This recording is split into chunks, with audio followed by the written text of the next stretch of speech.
Hola, muy buenos días. Buenos días. Buenos días a la audiencia. Estamos muy contentos esta mañana que hayan podido participar. Mi nombre es Carlos Rincón. Yo soy Senior Account Manager de Insor Real Estate. Y bueno, estamos muy contentos de la participación que han tenido esta mañana. Podemos contar con gente de Argentina, Brasil, Chile, Guatemala, Colombia, España, Estados Unidos, Venezuela, Uruguay. Impresionante, muy contentos que bueno, que puedan tener acceso a este webinario de distintos lugares del mundo, de distintas latitudes. ¿Verdad? Que agradecemos su participación en este encuentro. Generalmente hemos venido haciendo este tipo de encuentros específicamente para inversores y family office. La idea es que puedan llevarse algo de interés, que puedan tener alguna perspectiva desde el punto de vista económico, desde el punto de vista de toma de decisiones de inversión, de sucesión, etcétera. Y bueno, hoy estaríamos hablando, dentro de unos puntos importantes, se van a profundizar, por ejemplo, cómo lograron perdurar su fortuna, temas de sucesión de líder familiar, temas de protocolos familiares, también algunos desafíos que enfrentan las familias a la hora de invertir, claves, estrategias y cuáles son los mercados oportunos. Vamos a estar durante el encuentro haciendo algunas preguntas y respuestas, por lo cual les invitamos a que puedan participar y escribir ahí en el chat todas las preguntas que puedan interesar exponer y con mucho gusto las vamos a trabajar. Hoy tendremos la oportunidad de contar con dos especialistas impresionantes, digamos, con un background bastante repleto de preparación, tanto educativa como institucional y con bastante proyección. El primer expositor en este caso va a ser Raúl Serebrenic, y bueno, les comento un poco de él. Raúl es BS en Pure Math y Computer Science, Historia y Filosofía de Ciencias en la Universidad Hebrea de Jerusalén. Es fundador y presidente de Family Council Wealth Planning Consulting. Ha sido autor e investigador académico. Ha desarrollado un modelo de consolidación de familias y dinastías familiares. Es especialista en temas de patrimonio, experiencia en juntas directivas para la conformación de juntas. Y bueno, para ustedes contar. En el caso de temas relacionados a real estate, contaremos con Mariano Capellino. Mariano es fundador y CEO de INSA, licenciado en Administración en la Universidad de Belgrano, MBA y DPME en IAE, en la Escuela de Negocios.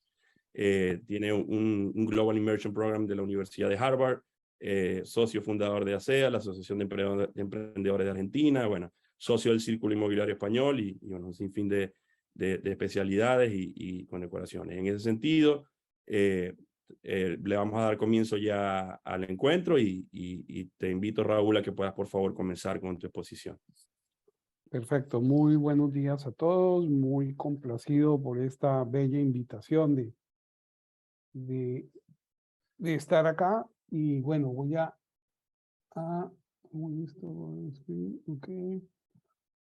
a simplemente compartir pantalla. Espero que la estén viendo.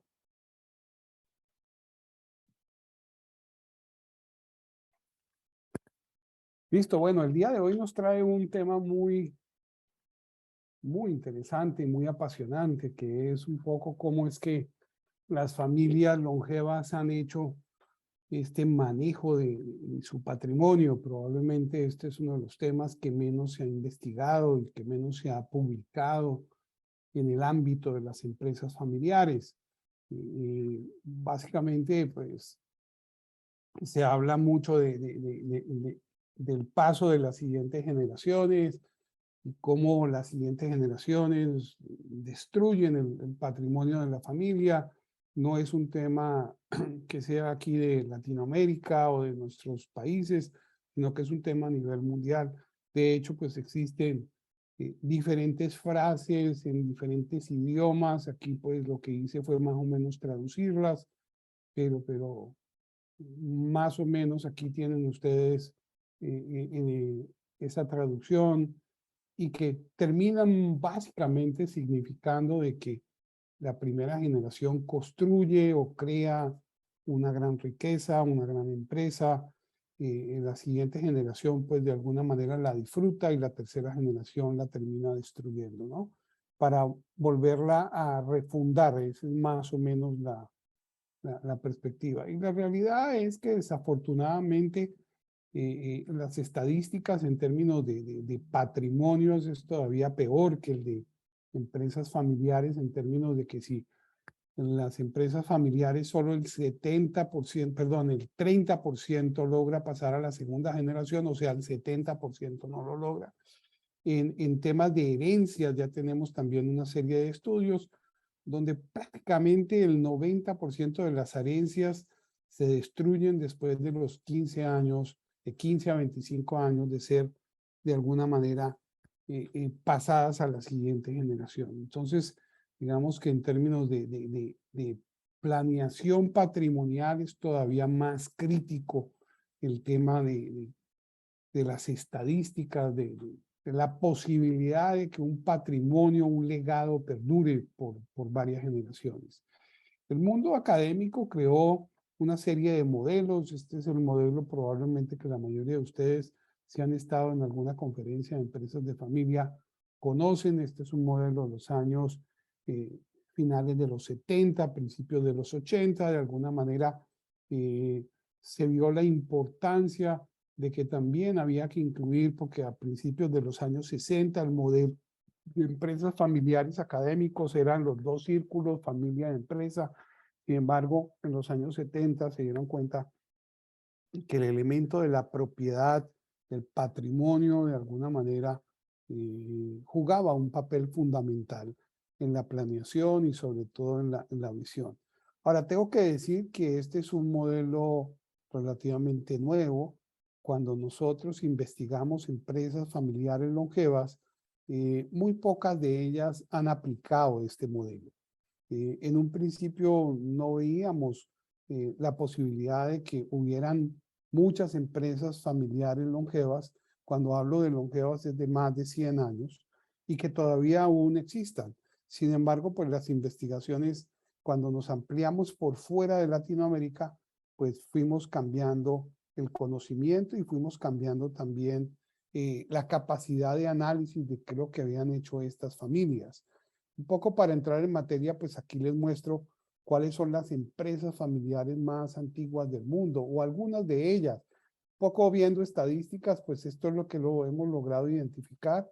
Hemos logrado identificar alrededor de casi 9.000 organizaciones que han logrado perdurar más de 200 años y que todavía hoy en día siguen funcionando. Cuando hablamos de 200 años, estamos hablando de más o menos 8, 9, 10, 11 o 12 generaciones.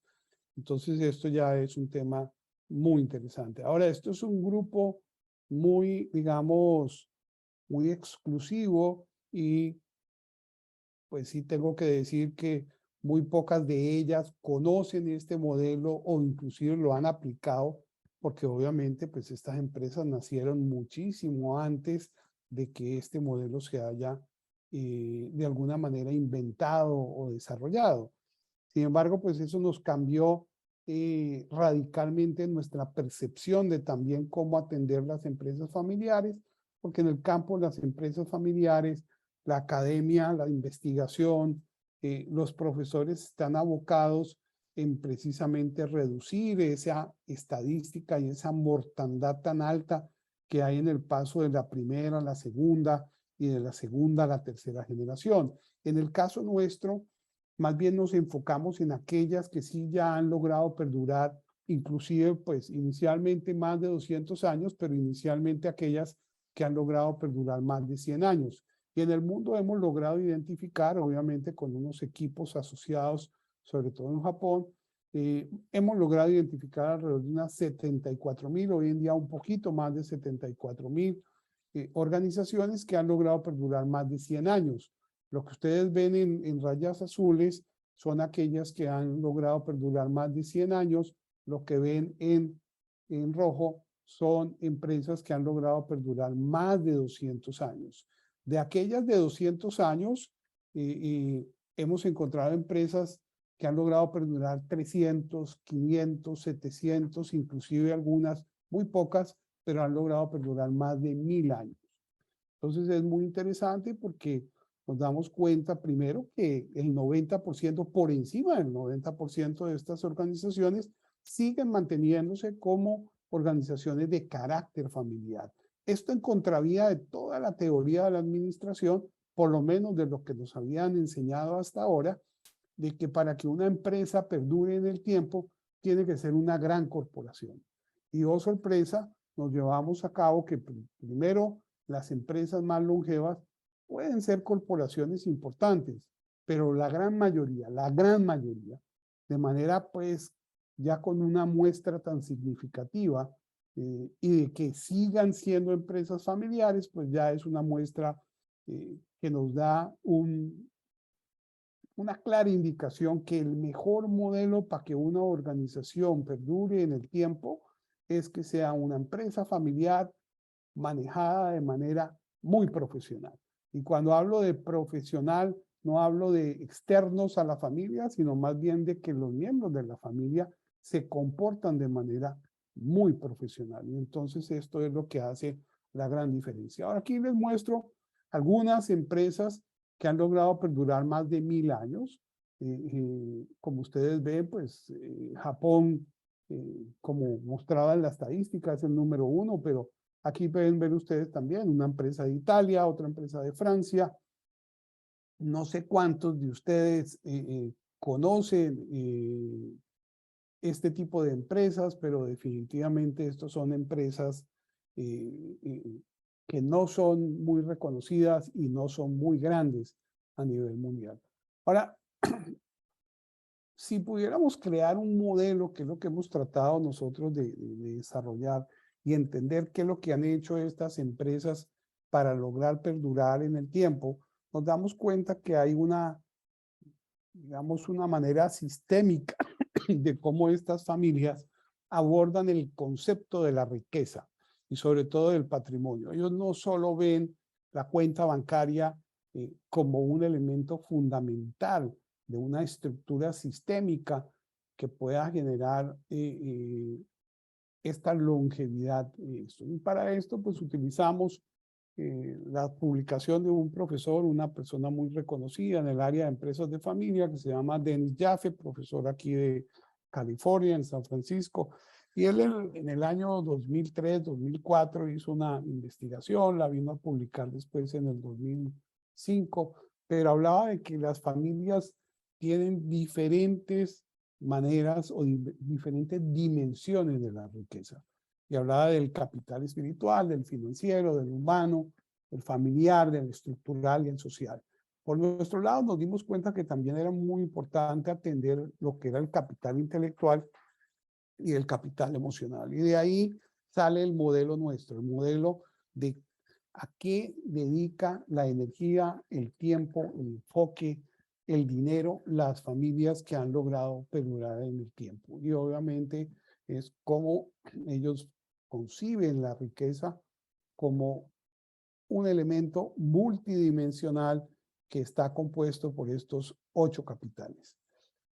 Ahora, dentro del modelo, lo que habíamos visto de los 3 círculos, pues definitivamente el que menos ha sido investigado, o por lo menos el que las familias siguen manteniendo de alguna manera en mayor reserva, es precisamente sus estrategias patrimoniales. La estrategia familiar, de alguna manera, pues se conoce quiénes son los líderes de la familia. A nivel de empresa también, uno se da cuenta o deduce cuál es la estrategia empresarial o de la familia en términos empresariales. Lo que muy poco se comenta o se publica o se menciona es cuáles son esas estrategias que han logrado que ese patrimonio se consolide y pueda ser pasado de una generación a la siguiente generación. Y esto tiene que ver con un tema cultural, tiene que ver también con un tema legal. En Latinoamérica no existen, digamos, algunas herramientas que se han utilizado en el antiguo continente o la manera en que lo han hecho en Oriente para que el patrimonio pueda permanecer de alguna manera, un alto porcentaje del patrimonio pueda permanecer unido generación tras generación. Y obviamente esto nos llevó a que, si bien es muy importante tener el modelo de los 3 círculos, la familia, la empresa y la propiedad, es muy importante también atender a cada individuo de la familia. Si cada individuo no entiende cuál es el valor agregado que él tiene por pertenecer al clan familiar, definitivamente va a terminar saliéndose, vendiendo o comprando a los otros miembros de la familia. Entonces es muy importante también tener dentro de la ecuación esos elementos que son muy importantes de cómo cada individuo debe encontrar el lugar que de alguna manera genere valor agregado para toda la organización.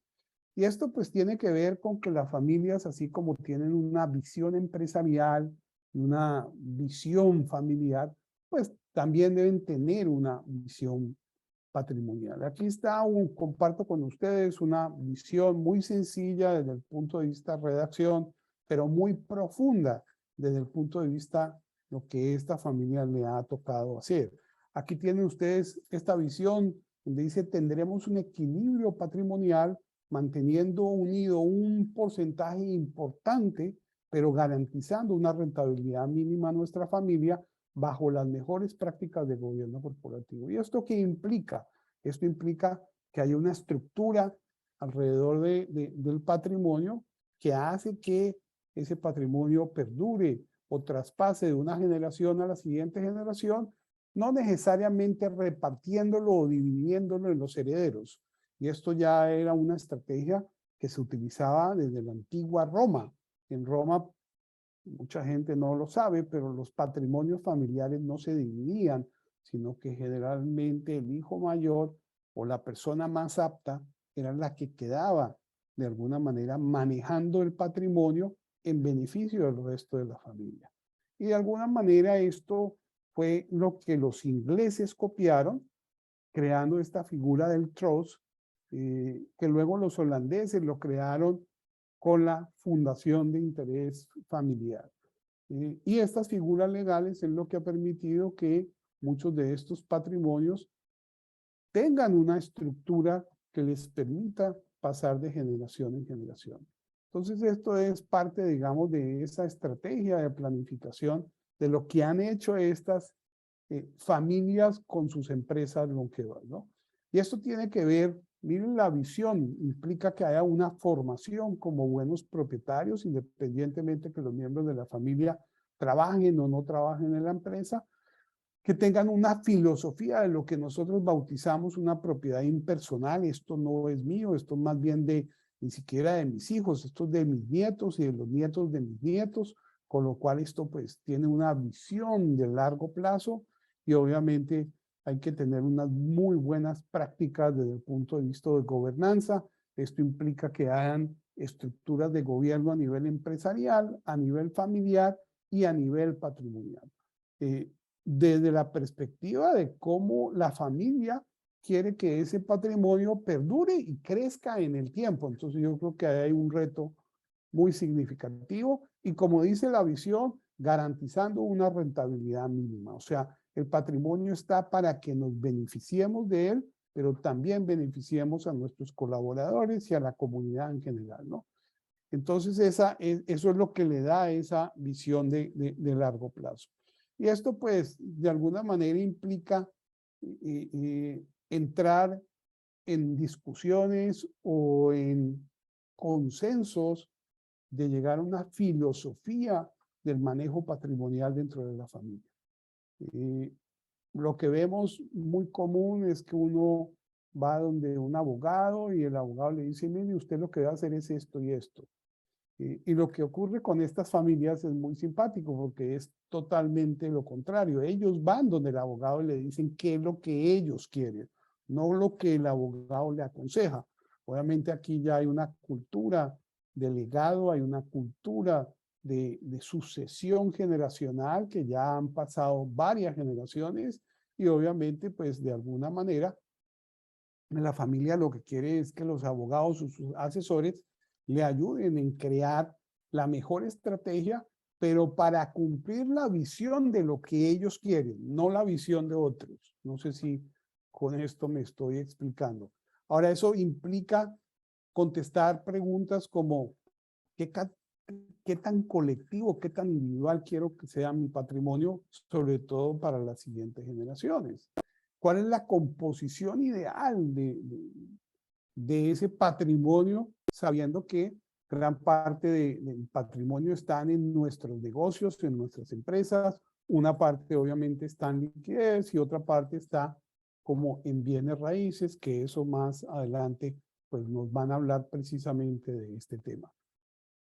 ¿Y cuáles son los porcentuales de retorno esperados en cada una de estas inversiones? Yo creo que eso es parte del ejercicio estratégico que estamos viendo cada vez más en los family office. Y obviamente, cuál es la política de reinversión y las políticas de dividendos que vamos a tener dentro de la misma familia. Ahora, esto es lo que nos ha tocado hacer, no lo que la academia o un conferencista puede venir y contarles a ustedes. No, esto es lo que nos ha tocado hacer a la hora de sentarnos con las familias empresarias.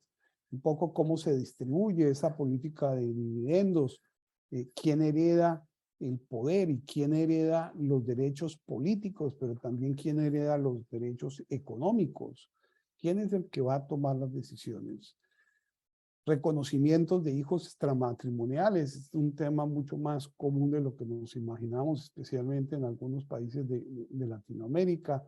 Designación del tutor para hijos menores o inclusive familias con hijos que tienen alguna discapacidad. En esto pues ya no hemos tenido por lo menos unas 10, 15 experiencias de cómo los padres quieren dejar organizados estos temas cuando existen hoy en día hijos con discapacidad. Los hijos con discapacidad, los discapacitados es la población que más ha agregado a su longevidad. Hoy en día vemos que los avances tecnológicos, los avances de la medicina han permitido que este segmento de la población sea muchísimo más longevo que antes, con lo cual en la mayoría de los casos van a sobrevivir a sus padres y esto genera una mayor preocupación en ese sentido.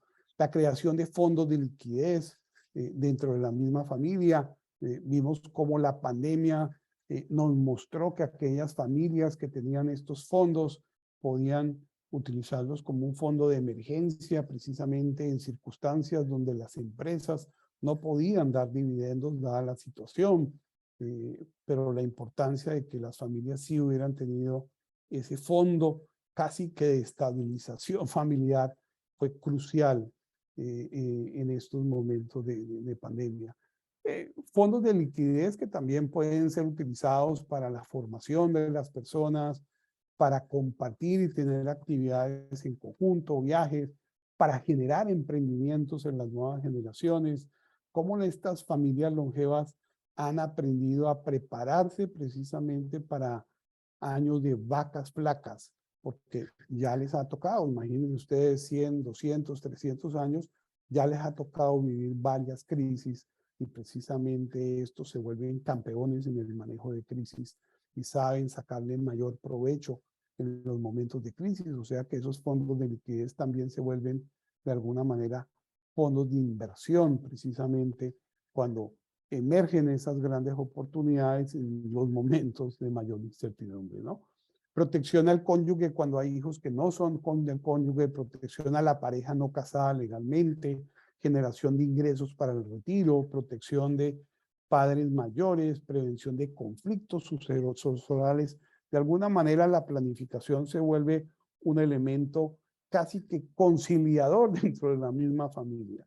Y obviamente, después de entender cómo funcionan estas familias longevas, pues creamos nosotros este modelo que es un modelo deductivo de precisamente de estas familias longevas, en donde invierten su tiempo, en donde invierten su foco, sus energías, inclusive también su dinero. Y un poco también entender que entonces el concepto del manejo patrimonial dentro de la familia no solo tiene que ver con el capital financiero, sino con la generación de un valor agregado en cada una de estas dimensiones que les estamos mostrando en este momento.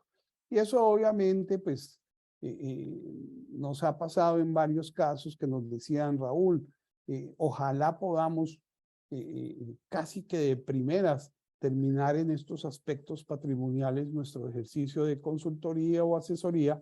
Y yo les decía, ¿por qué? Y algunos me decían, mire, porque esto nos genera armonía familiar. Cuando hay armonía familiar, esto nos permite enfocarnos en lo que es verdaderamente importante para el negocio y para la mayor generación de valor agregado para la empresa, y obviamente esto nos asegura la continuidad y la competitividad de la empresa, porque ya todo el mundo está enfocado en lo que tiene que enfocarse y no se están generando suspicacias de el futuro del patrimonio, qué pasará el día que no esté la generación mayor, ¿no? Y obviamente esto, pues, si se genera ese foco, esa visión compartida, pues eso va a terminar fortaleciendo el patrimonio y garantiza también el bienestar de los individuos, independientemente que quieran trabajar o no quieran trabajar dentro de la organización familiar. Y obviamente, pues esto, cuando ustedes se dan cuenta de que este enfoque genera un mayor valor agregado, pues eso también genera un mayor compromiso, porque lo que beneficia a uno y beneficia de alguna manera a otros, se vuelve casi que una responsabilidad asumida como algo que inspira a las siguientes generaciones.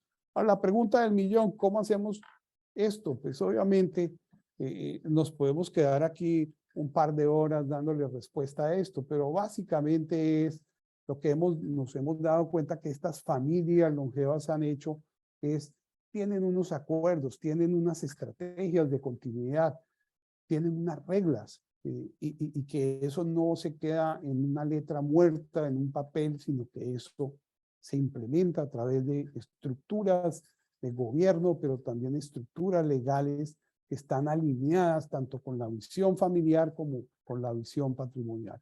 Y obviamente, pues permitiéndose asesorar con la gente correcta, que entiende qué es lo que se necesita o qué es lo que han hecho otras familias que lo han logrado, tanto a nivel de la estructura del gobierno, como inclusive también en los temas de inversiones, como más adelante Mariano nos va a estar comentando. Pues, digamos, de alguna manera, la planificación estratégica patrimonial, pues ya un poco a nivel más del núcleo familiar o de la persona, pues tiene también que ver con una planificación financiera individual, seguros de vida y de retiro. Esto es lo que nos ha tocado ver que hacen estos family office, sistemas de capitalización a largo plazo, no solo para la familia colectiva, sino también para cada uno de los individuos, administración de carteras financieras, la oficina familiar como no como una estructura que simplemente maneja liquidez y dinero, sino que es una oficina que implementa la estrategia para generar mayor valor en cada una de estas dimensiones que llamamos capitales del modelo que acabo de mostrarles. Seguros de salud, en algunas cosas también seguros de tipos de especiales para casos de seguridad, prevención para la escolaridad o la formación de las siguientes generaciones y sobre todo metodologías de cómo acumular riqueza de manera individual. Otra vez, eso es otro de los temas que Mariano nos va a enseñar ahora. Un poco cómo, digamos, se genera esto o las enseñanzas que hemos aprendido en conclusión de estas familias longevas y cómo es que manejan su patrimonio. Pues ellos respetan el reto de trabajar en familia. El trabajar en familia no es un tema sencillo, es un tema que genera una mayor complejidad a cualquier organización. Las empresas familiares desafortunadamente tienen un promedio de vida de 18 años. Las empresas no familiares tienen un promedio de vida de 52 años. Tienden a ser más longevas precisamente porque no tienen ese nivel o esa capa de complejidad adicional, porque no tienen que manejar los aspectos familiares. Entonces, estos temas de trabajar en familia hay que respetarlos, hay que abordarlos de una manera respetuosa, pero también madura, y eso es muy, muy importante. Ahora, las empresas familiares van a tener todas una serie de retos muy comunes y predecibles, como por ejemplo la sucesión o los temas de remuneración, pero las perspectivas de cada familia y de cada cultura de cada familia son diferentes. Eso también hay que respetarlo y eso es muy importante. La comunicación es un elemento fundamental y sobre todo que esa comunicación se debe profesionalizar. Para eso es que existen precisamente la junta directiva, el consejo de familia, los comités, la gobernanza, el family office, exactamente es para que haya una comunicación profesional y una comunicación madura que lleve a cabo una estrategia, que se implemente una estrategia de continuidad.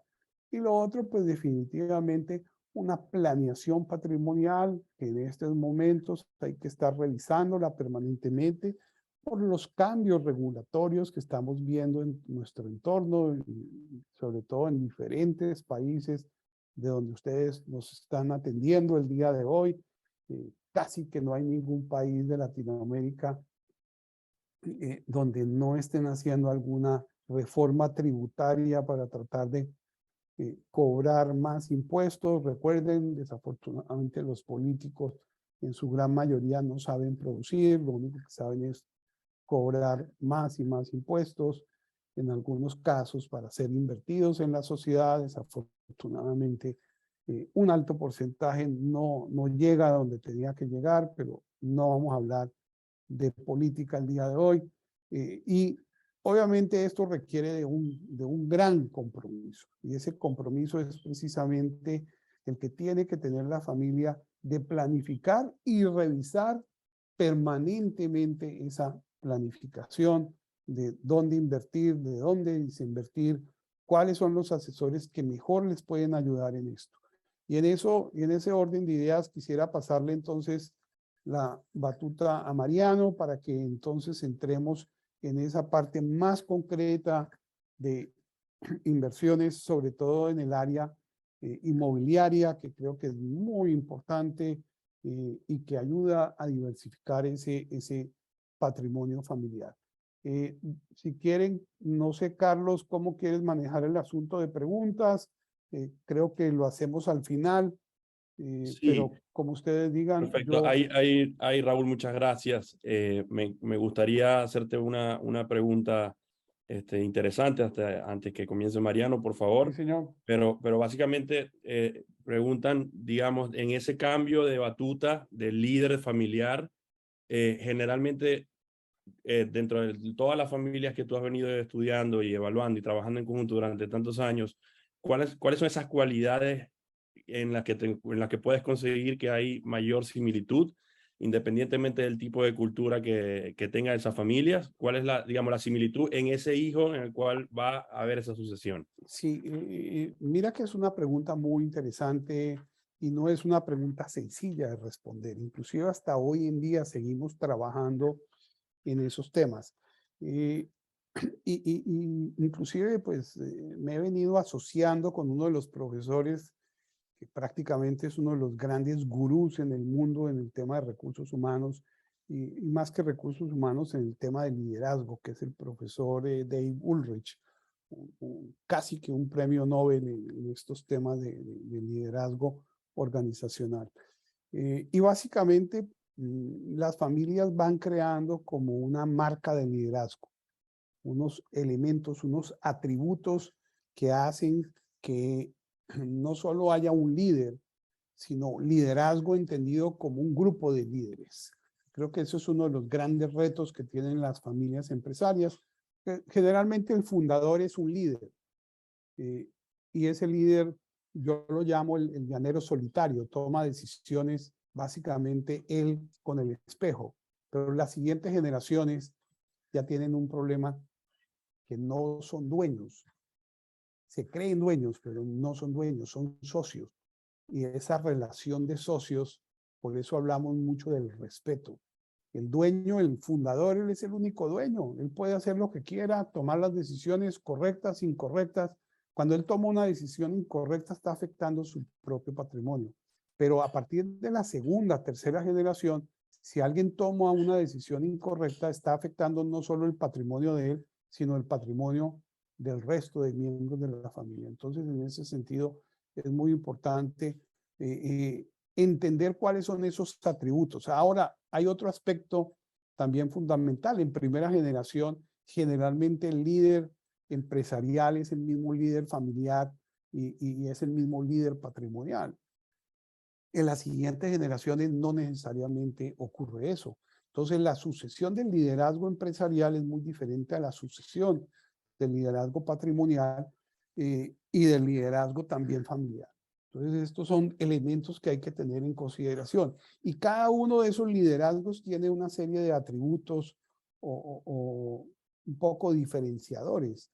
Sin embargo, pues, digamos, esos elementos comunes al liderazgo básicamente, pues, es gente que es positiva, es gente que tiene un don de comunicación, es un don de inspirar.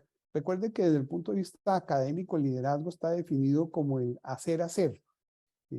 ¿Cómo hacemos que la organización se mueva en la dirección correcta? Que los miembros del equipo directivo día a día estén haciendo la tarea correcta, enfocados en lo que tienen que estar enfocándose y hacer que sus empleados estén también jalando, digamos, la carreta en la misma dirección.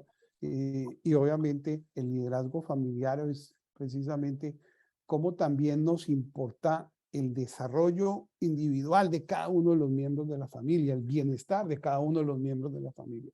Entonces, digamos que hay una serie de elementos comunes independientemente de qué tipo de liderazgo, pero casi que todos los liderazgos tienen que tener una buena comunicación, la capacidad de inspirar, la capacidad de preocuparse de manera genuina por cada uno de los miembros de su equipo, tener esa capacidad de visionar el futuro, tener la capacidad de también tomar decisiones en momentos críticos y de alguna manera también entonces la capacidad de ejecutar, capacidad de visionar, capacidad de ejecutar, capacidad de analizar, en fin, hay una serie, digamos, de elementos que hace una gran diferencia entre un líder y el otro.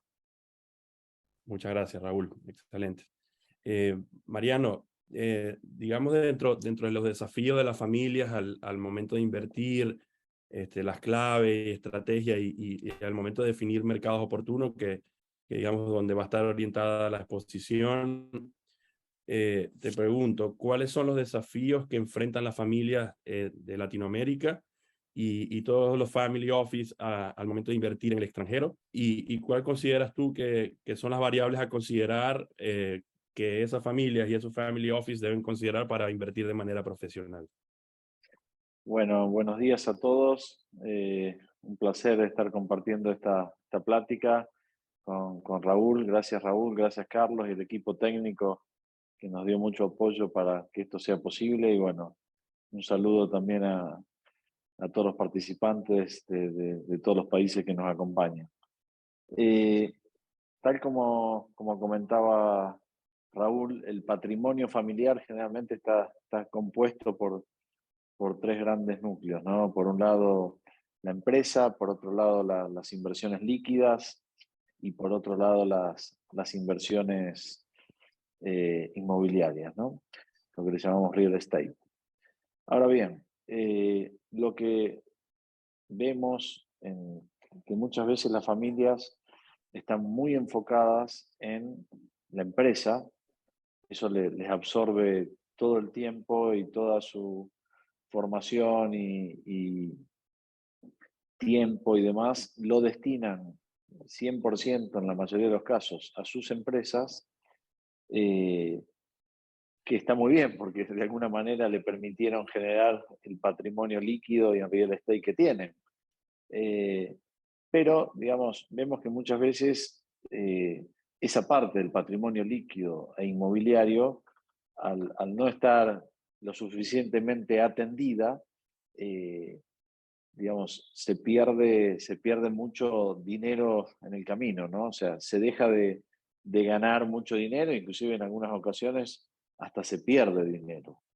Entonces, yo creo que para una familia, lo primero que se tiene que preguntar, digamos, es cuál es su perspectiva al momento de invertir, ya yendo a nuestra actividad, que es la inversión en real estate.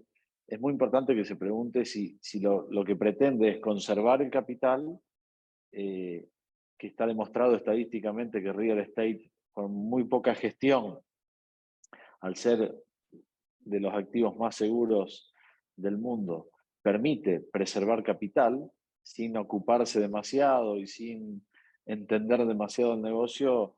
Ese objetivo se puede lograr sin demasiados problemas, ¿no?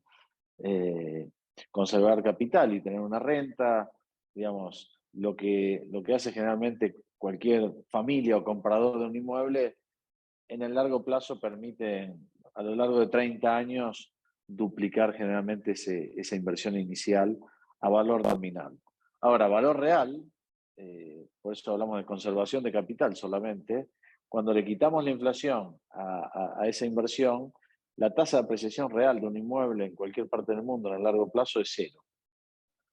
Por lo tanto, la única fuente de valor que hay en una inversión inmobiliaria, que cada vez es más baja, es la rentabilidad por alquiler, ¿no? La rentabilidad por alquiler hoy neta a nivel global, promedio, es muy difícil hablar de promedio y demás, porque cada mercado es distinto y cada tipo de activo es distinto y demás, pero debe estar rozando 2%, 2.5%, ¿no? Entonces, ahora, si yo quiero incrementar considerablemente mi patrimonio, ahí sí que los desafíos son otros. Y un poco a eso es lo que nos dedicamos. ¿A qué se puede aspirar, digamos, buscando una estrategia de maximización de la inversión inmobiliaria? Bueno, a multiplicar 10, 20 o 30 veces tu patrimonio en 30 años, ¿no? Para seguir la comparación.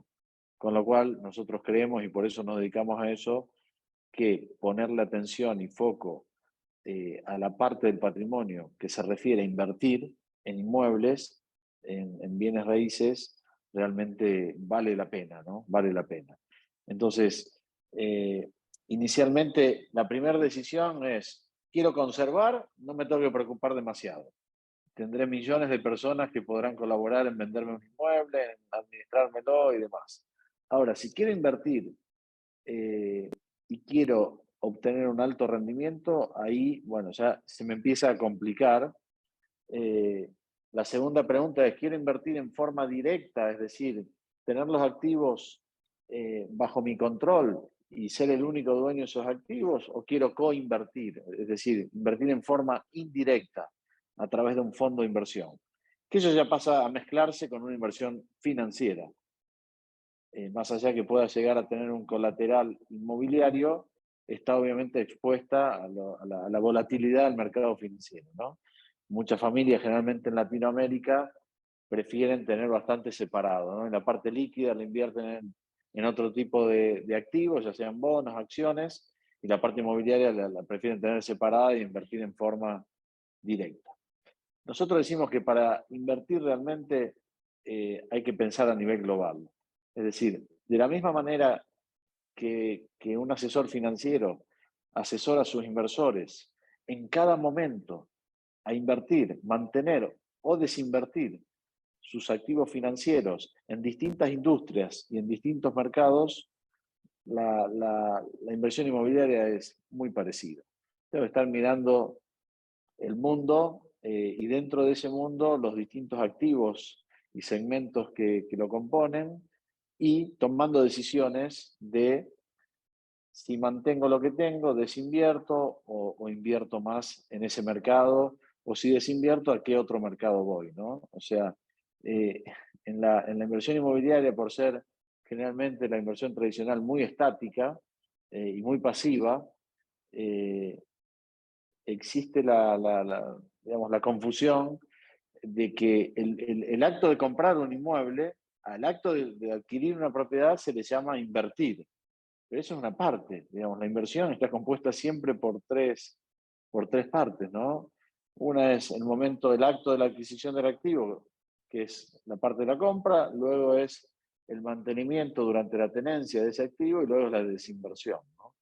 Y eso es lo que permite, en principio, poder acceder a retornos elevados. Entonces, supongamos que una familia decide invertir en forma directa y no en forma indirecta. Bueno, lo importante es entender el perfil que tiene esa familia. Y hay una confusión enorme. Pongo algunos ejemplos que se me vienen a la mente. Por ejemplo, hay familias que dicen, no, yo soy muy conservadora, yo solamente invierto en mi país. Le digo, ¿dónde vivís? Bueno, en Argentina. Le digo, ¿conservador invertir en Argentina? O no, en Venezuela. ¿Conservador invertir en Venezuela? Y así en Latinoamérica. Para que se den una idea, que luego les voy a compartir algunos slides con algunos datos que me parecen importantes que conozcan. De los casi 10 trillones que los 200 jugadores más importantes del mundo de la inversión inmobiliaria, o sea, este mundo es muy, muy pequeñito, el de la inversión inmobiliaria real, digamos, es muy pequeño. El de la compra de inmuebles es infinito. Pero de los 200 jugadores que controlan esta industria, a toda Latinoamérica en su conjunto le llega 0.41% de la inversión que hacen. Entonces, yo me pregunto, ¿no? Por ejemplo, Argentina y a la mayoría de los países de Latinoamérica o sea, solamente llega algo a México, a Brasil, a Chile y algo a Colombia. Entonces, el resto de los países directamente no reciben. Y muchas veces la gente piensa que tener concentrado el 100% de su inversión en su país es ser conservador, cuando los jugadores más importantes de esta industria, ninguno de ellos pone un centavo en su país. Otra clásica, digamos, de la confusión de perfil que por ahí la gente tiene es, mira, ¿dónde estás invertido? Bueno, estoy en, no sé, Estados Unidos. Ok, pero ¿sabés que va a bajar? Sí, pero yo soy muy conservador, prefiero mantener el activo a largo plazo. O sea que me estás diciendo que sos conservador y que preferís perder dinero porque el mercado se está desplomando y no querés vender. Y me quedan mirando como diciendo... Es decir, hay mucha confusión, digamos, de los perfiles que se tienen. Con lo cual, hacer un proceso de perfilamiento para entender exactamente los objetivos que tengo, el perfil que tengo, las expectativas que tengo, digamos, qué tipo de gestión estoy dispuesto con qué tipo de gestión estoy dispuesto a convivir. Es decir, quiero comprar una propiedad que ya está alquilada o quiero hacer, digamos, entrar en proyectos inmobiliarios o entrar en rehabilitaciones o crear valor a través de trabajar para, digamos, propiedades que están vacías y buscar un inquilino de primera calidad. O sea, hay infinitas cantidades de gestiones que se pueden llevar aquí y es importante, digamos, que las familias la conozcan y vean en cuál se sienten más cómodas, ¿no? Por otro lado, como comentaba Raúl, en esto es muy, muy, muy importante la formación. Es decir, si quieren invertir en forma directa, generalmente, digamos, hay dos caminos. O creo una compañía de inversiones de real estate con un equipo muy profesional a nivel global y demás, que para eso tengo que tener mucho, mucho volumen, para que me compense, digamos, mantener ese equipo y que digamos, el beneficio que me genera la inversión no se diluya con el costo de mantener el equipo, ¿no? O si no, bueno, puedo acceder a alguna de los grandes gestores globales, que también, así los mínimos para entrar en una inversión global de manera directa son muy altos. O sea, parten de 100, 200, 500 millones, dependiendo la gestora o el asset manager global, ¿no? Entonces, luego hay muy pocas y una serie de compañías boutiques que hacen acompañamiento para inversión directa con montos mucho menores y razonables, que es lo que hacemos en IMSA, ¿no? Entonces, creo que es muy importante eso y ya luego, digamos, una vez definido ese perfil, ya puedo empezar a armar la estrategia de inversión, que la estrategia de inversión tiene que ver con con definir los mercados, los distintos segmentos de activos, el horizonte temporal, el tipo de gestión, como hablábamos, que el inversor se siente cómodo al invertir, ¿no? Entonces creo que eso es lo fundamental. Me preguntabas también respecto a las claves. Las claves para invertir en real estate, también creo que allí hay otra gran confusión, ya que el mercado inmobiliario, los asesores inmobiliarios, creo que, digamos, la tendencia que tienen es a privilegiar la locación, o sea, la ubicación del inmueble, ¿no? Y creo que es lógico que sea así cuando tú eliges una propiedad para ir a vivir o una oficina para ir a trabajar, o si quieres poner una tienda, entonces, bueno, obviamente tenés que buscar una ubicación que esté acorde al producto que querés vender, etcétera, etcétera, ¿no? Si tengo una industria, tendré que buscar una ubicación acorde a la industria que tengo y demás. Ahora, el tema de inversión, si bien la locación es uno de los ingredientes a tener en cuenta, pero no es el más importante. Para nosotros claramente el timing, es decir, el momento de entrada y salida es clave. Y les explico por qué. Como hablábamos inicialmente, un activo para duplicar su valor a nivel nominal en Europa, por ejemplo, lleva cerca de 40 años. En Estados Unidos, cerca de 30 años. Ahora bien, eso si yo lo compro y me lo quedo pasivamente, porque hablamos siempre del ciclo inmobiliario, que es el que domina, digamos, la rentabilidad de este negocio. Todos los mercados del mundo tienen su ciclo, ¿no? Su fase de recuperación, expansión, corrección, recesión, y de nuevo empieza, ¿no? Entonces, si yo mantengo el activo a largo plazo, estaré conservando valor, manteniéndome, digamos, cubriéndome de inflación, pero en largo plazo apenas duplicaré en 30 o 40 años. Ahora bien, si yo aprovecho entrar en la fase del ciclo de recuperación, cuando se está iniciando esa fase, y salir cerca del final de la fase de expansión, que dependiendo del mercado y del tipo de activo, puede demorar entre 4 y 6, 7, 8 años en el mayor de los casos, generalmente en esa fase prácticamente se duplica el valor de los inmuebles. Es decir, crezca a un ritmo de 10, 12, 15% por encima de inflación. Entonces, ¿qué beneficio me da eso? Y bueno, me ahorro prácticamente 25, 30 años de espera, digamos, a que ese activo duplique. Entonces, como clave número 1, la visión de los ciclos. Ahora bien, para poderlo aprovechar necesito mirar a nivel global y mirar todos los segmentos de activos. Si no, no hay ninguna posibilidad de poderlo lograr. Es decir, pretender obtener una tasa acelerada de recuperación y de expansión en un solo mercado a largo plazo, nosotros en 20 años que nos dedicamos a esto no lo hemos logrado. Y los grandes tampoco. Si miramos Blackstone, que es el fondo número 1 del mundo, aquí en España hace 20 años prácticamente no tenía inversiones y hoy tiene prácticamente un 25% de su portafolio, cuando España solamente representa el 2% en inversión global.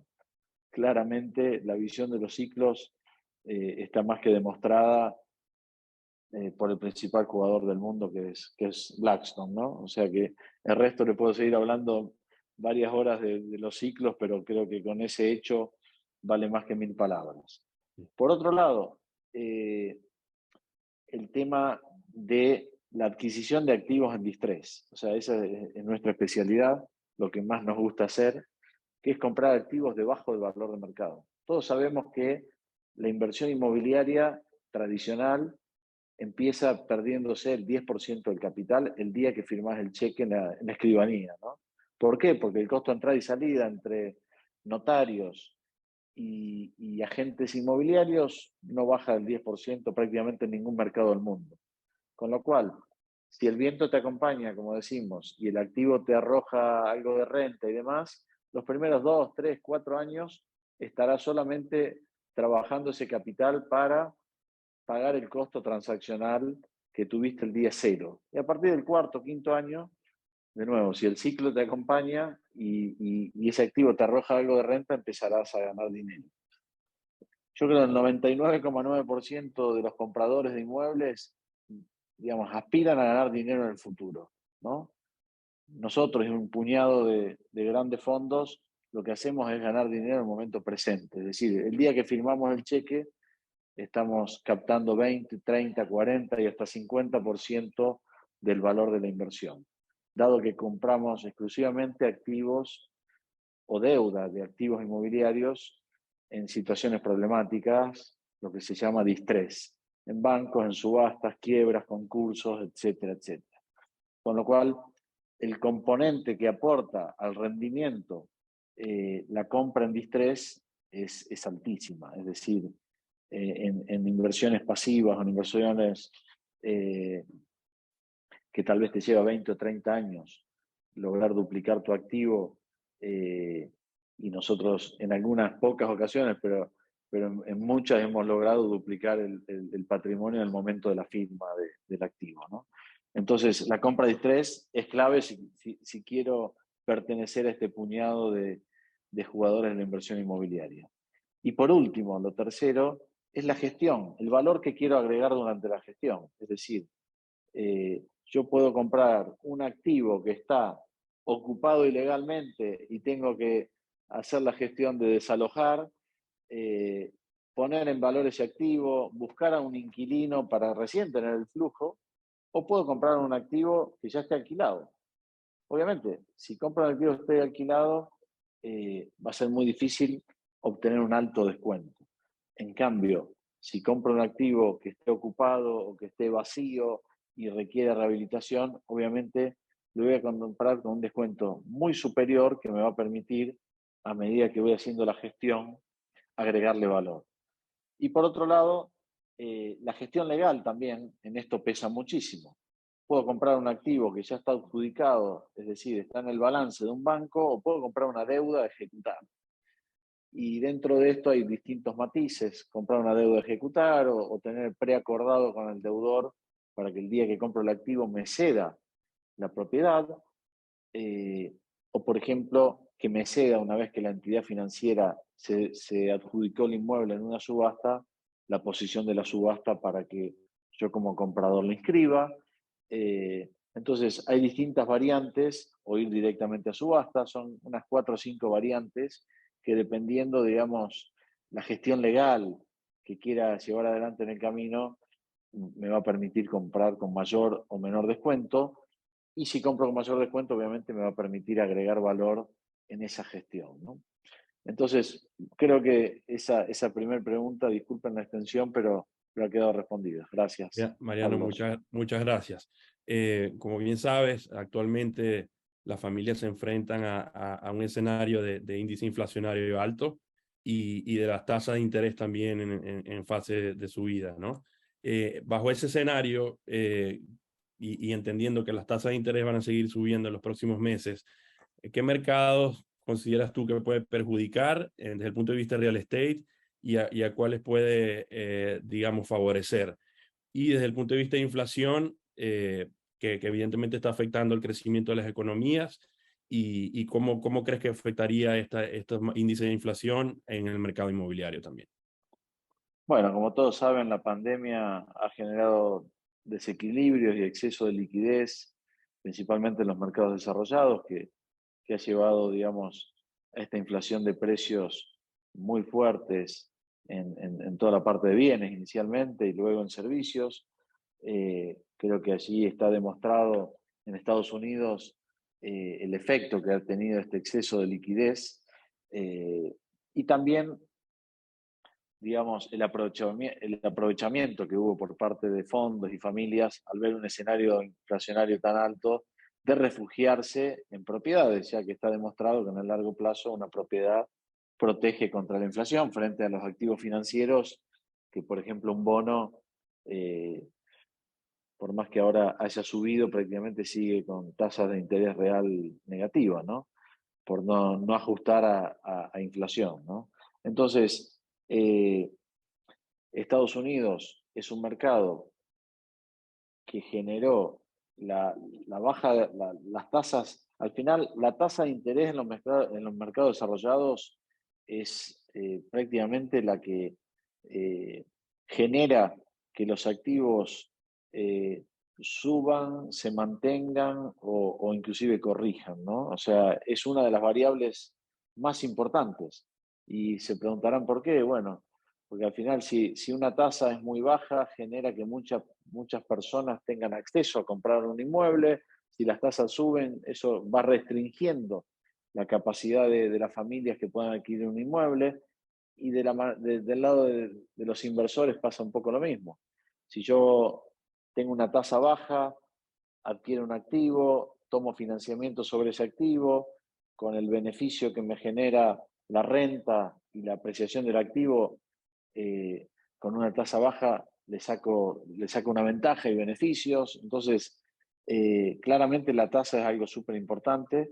La subida de tasas para frenar la inflación que decidieron los bancos centrales, dado que ya no quedaba otra opción, obviamente está generando un freno a la exuberancia que había habido en Estados Unidos en estos últimos 30 meses, prácticamente 24, 30 meses, en donde los valores de las propiedades ya venían prácticamente en sus máximos.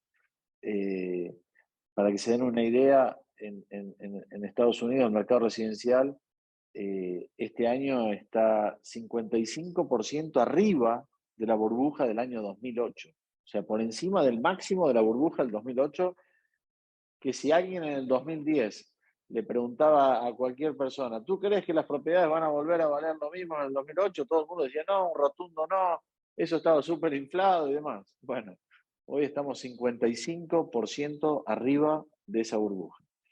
Luego podemos ir segmento por segmento, que cuando les comparta algunos slides lo vamos a poder ver. Entonces, al final, como hablábamos antes, ¿quién se lleva los 9 trillones de inversión global? Principalmente Europa y Estados Unidos.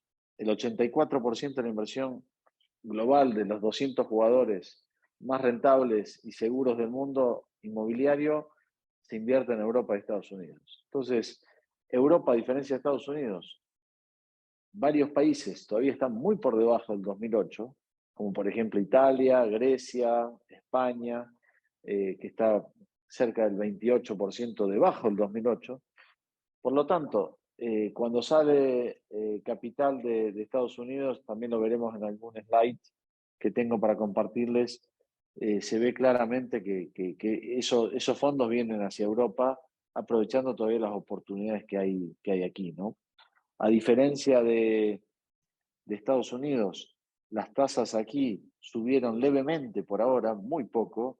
Para tener una idea, hoy ya un préstamo hipotecario residencial en promedio en Estados Unidos está en torno al 6% la tasa y comercial al 8% anual, mientras que en Europa todavía vemos tasas al 1,70, 1,80, 2% para lo que es primera vivienda residencial y para lo que es inversión entre el 2,75 y 3,25, ¿no? Con lo cual todavía está muy baja la tasa aquí en Europa, inclusive permite ganarle mucho a la inflación, con una inflación de 8, 9, 10%. Si tú te tomas una hipoteca al 2,75, 3, sobre el dinero que no pones, deberías estar ganando 7, 8 puntos solamente de la inflación con la plusvalía del activo, ¿no? Sumado a eso la renta, con lo cual, digamos, creemos que Europa claramente está muchísimo más atractivo.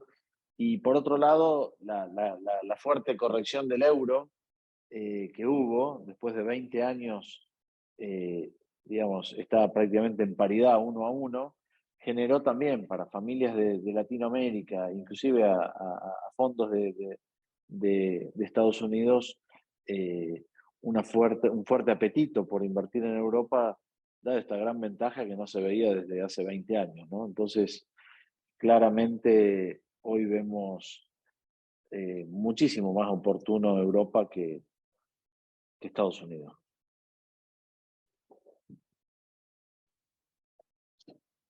No sé si tenías alguna otra pregunta, Carlos. Sí, bueno, habíamos abarcado el punto de vista de tasas de interés y también temas de inflación. Si gustas compartir la presentación para darle un poco más de soporte a la exposición. Perfecto, sí, comparto comparto brevemente algunos slides como para validar lo que les comentaba. Aquí vemos la inversión global, como les comentaba antes, cómo está distribuida. Estados Unidos se lleva más, es como Boca. Yo soy de Boca, Argentina. Somos la mitad más uno, como dicen, ¿no? O sea, el 51% se lleva a Estados Unidos en inversión global, Europa cerca del 32%, Latinoamérica 0,43%, y el resto del mundo el otro 15% restante, ¿no? Aquí vemos desde dónde están saliendo los flujos, desde qué ciudades importantes del mundo están saliendo y hacia qué ciudades importantes están yendo, ¿no? Claramente vemos los que están en verde claro son Estados Unidos, todas las ciudades importantes de Estados Unidos, en donde los flujos están saliendo de allí y yendo a las principales capitales de Europa. Lógicamente, por su tamaño, Londres, Berlín, París, están recibiendo más capital por su tamaño y demás, pero bueno, vemos también allí a mitad de la tabla Madrid y Barcelona en España como dos ciudades que también para las dimensiones de las ciudades y demás y habitantes, proporcionalmente están recibiendo tanto igual que Londres o Berlín o París, ¿no? Entonces, esto es un poco para... Este es el gráfico que hablábamos, el índice Case-Shiller, que mide la evolución de la propiedad en Estados Unidos, que refleja ahí este 55% que hablábamos por encima de la burbuja del 2007, que se empezó a pinchar en el 2008, ¿no?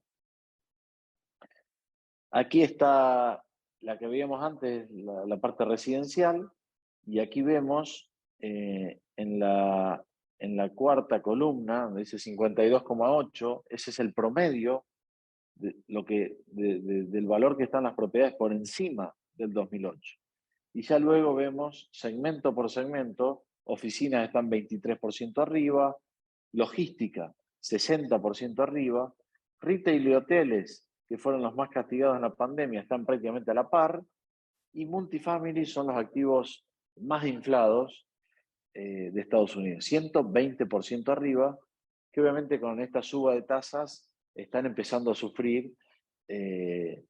Nosotros ya lo anticipábamos hace 2 años que invertir en Estados Unidos en multifamiliares, como mucha gente de Latinoamérica estaba invirtiendo, tenía intenciones de hacerlo, que no lo veíamos atractivo para nada, porque activos que rendían históricamente un 7, un 8%, estaban rendiendo un 3,5, un 4%, con lo cual, cuando pasase esto, que las tasas subiesen, que se le pide más retorno, obviamente eso genera una baja en el precio, ¿no? Que es lo que ya estamos empezando a ver. Por último, bueno, para pasar un poco por Latinoamérica, la evolución de precios que vimos, este gráfico es el último que tenemos, en donde la mayoría de los países en dólares estaba ajustando, algunas ciudades de México y Brasil mejor, digamos, empezando a recuperar y a tener más actividad, pero la mayoría de las principales capitales de Latinoamérica corrigiendo. España, esta es la evolución del precio de España. La gran diferencia con España y Estados Unidos o Europa en general es que aquí los aterrizajes son mucho más suaves. Como ven, la crisis empezó en el 2008 y recién en el 2016 terminaba de tocar fondo, a diferencia de Estados Unidos, que en el 2010 ya había tocado fondo y ya en el 2016 estaba totalmente recuperado, ¿no? Y acá vemos que todavía estamos prácticamente 30% debajo de los máximos del año 2008. Y ahora sí, para cerrar, digamos, con una conclusión, como decimos, la fórmula de la Coca-Cola, es decir, si quiero realmente obtener los beneficios de un inversor profesional, y hoy todavía no lo soy, ¿qué debería hacer, no?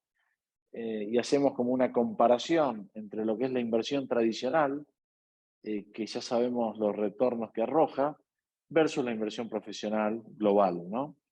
Entonces, es mirar a todos los mercados en vez de operar en el mismo mercado y el mismo tipo de activo, es entender la locación, que no es tan importante, sino el timing. Al final todas las locaciones pasan por un momento ideal para comprar y para vender.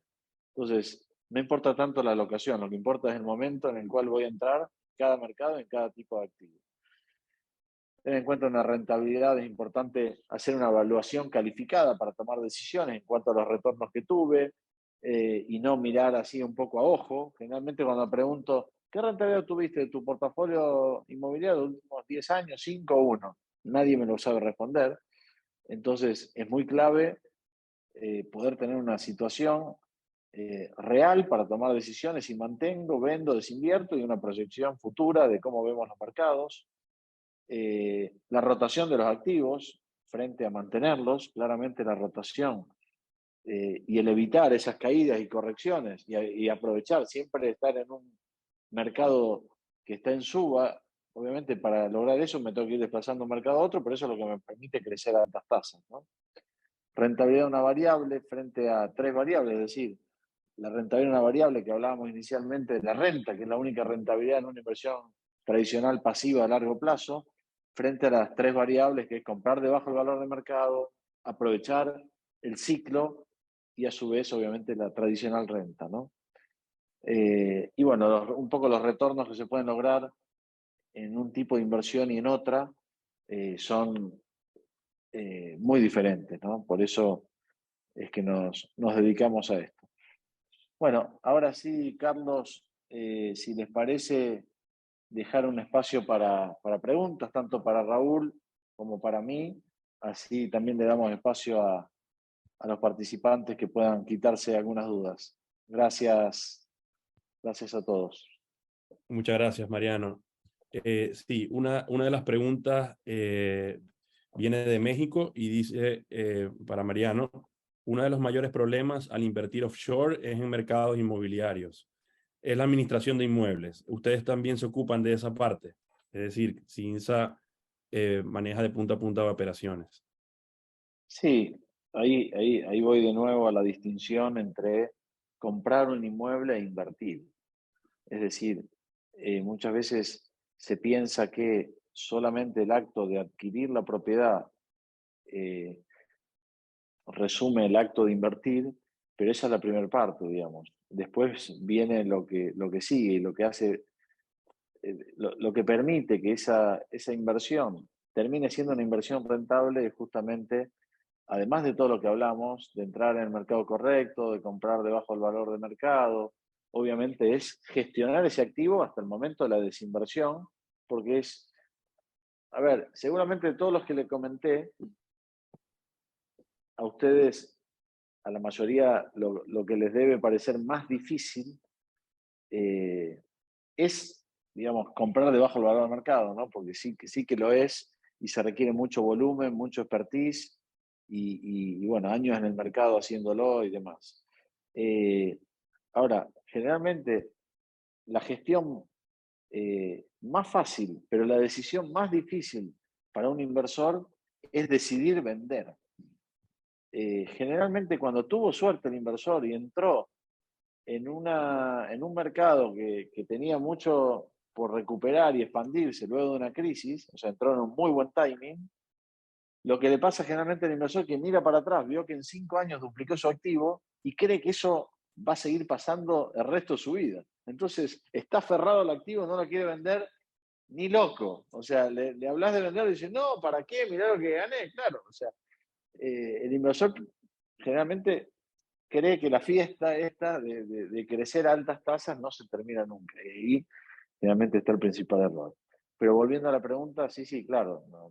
Nosotros realmente lo que hacemos es gestionar inversión, y gestionar inversión siempre implica lo mismo: adquirir un activo, administrarlo, gestionarlo, agregarle valor, etcétera, y desinvertir.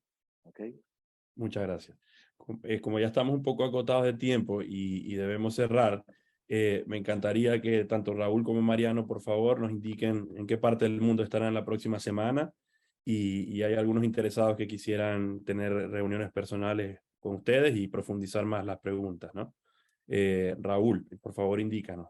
Bueno, yo estoy viajando esta semana a Colombia y Panamá, pero regreso a Miami, que es mi base, el próximo fin de semana, y aquí estaré por un par de semanas y luego paso de un país a otro porque tengo muchos clientes en más o menos en 20 países de Latinoamérica. Excelente. Mariano, Bueno, entiendo sí, que vas a estar en México la semana que viene también. sí, yo actualmente en Madrid, estaré en México y Estados Unidos, Miami, en nuestras oficinas de allí la semana próxima, con lo cual aquellos que les interese profundizar, encantado de poder coordinar una reunión presencial y obviamente para quienes sean de otros países, encantado de coordinar una videoconferencia, ¿no? Sí. Excelente. Mariano, Raúl, gracias por participar, por acompañarnos y bueno, al resto de participantes agradecidos por ingresar y por tomar el tiempo para escuchar a estos especialistas. Con esto cerramos el encuentro y bueno, hasta una próxima oportunidad. Muchas gracias Bueno, nuevamente, muchísimas Carlos, gracias. Raúl, y a todos los participantes. Que tengan muy buen día. Esperamos que haya sido valioso para ustedes esta pequeña plática y ojalá que nos veamos pronto. Sí, señores, muchísimas gracias por la Muchas gracias. invitación y estamos en contacto. Un fuerte Gracias, abrazo. Un fuerte abrazo. gracias. Un abrazo a todos. Gracias.